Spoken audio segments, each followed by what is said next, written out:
दोस्तों, आपका एक बार फिर से स्वागत है हमारे एस्ट्रो चैनल ट्यूब में। आज हम मंगलवार व्रत की कथा सुनेंगे। प्राचीन काल समय में एक पुंडल नामक नगर था, जहां लग्गा नाम का ब्राह्मण अपनी पत्नी सुनंदा के साथ रहता था। ब्राह्मण दंपति धन धान्य से संपन्न था, लेकिन उसके वंश को चलाने के लिए उनका कोई पुत्र न था। इसलिए ब्राह्मण हनुमान जी की पूजा अर्चना के लिए जंगल में प्रस्थान कर गया।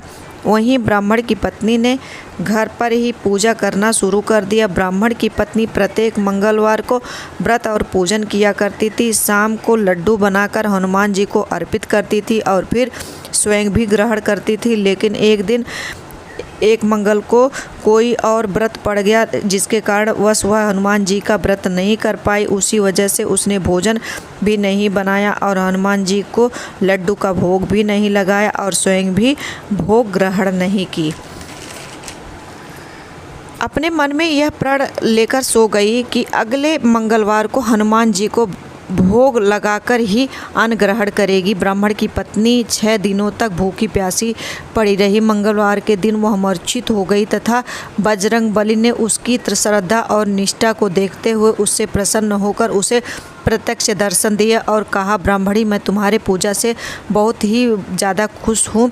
मैं तुमको एक सुंदर बालक देता हूँ जो तुम्हारा बहुत सेवा करेगा। सुंदर बालक को पाकर हनुमान जी देकर तुरंत हनुमान जी वहीं से अंतर्ध्यान हो गए। सुंदर बालक पाकर ब्राह्मणी बहुत खुशी हुई। इसने अपने बालक का नाम मंगल रखा।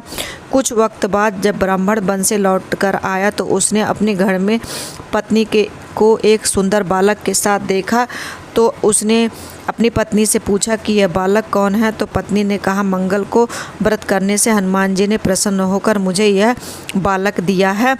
पत्नी की बात सुनकर ब्राह्मण संतुष्ट नहीं हुआ और उसने सोचा कि यह उल्टा अपना कर्म छुपाने के लिए बहाना बना रही है। तो ब्राह्मण ने पानी भरते समय बालक को कुएं में डाल दिया और घर वापस आ गया।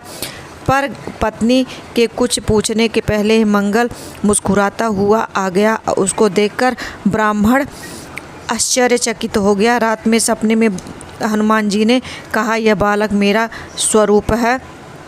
तुम्हारी पत्नी से प्रसन्न होकर मैंने इसे वरदान में दिया है। यह सुनकर ब्राह्मण बहुत ही खुश हुआ और वह तीनों खुशी पूर्वक रहने लगे। जो कोई मंगलवार व्रत का कथा पढ़ता है या सुनता है, उसकी समस्त मनोकामना पूर्ण होती है। दोस्तों, आपको मेरा यह वीडियो कैसा लगा आप ज़रूर बताना। मेरे चैनल को लाइक सब्सक्राइब ज़रूर करना और कमेंट में जय श्री राम ज़रूर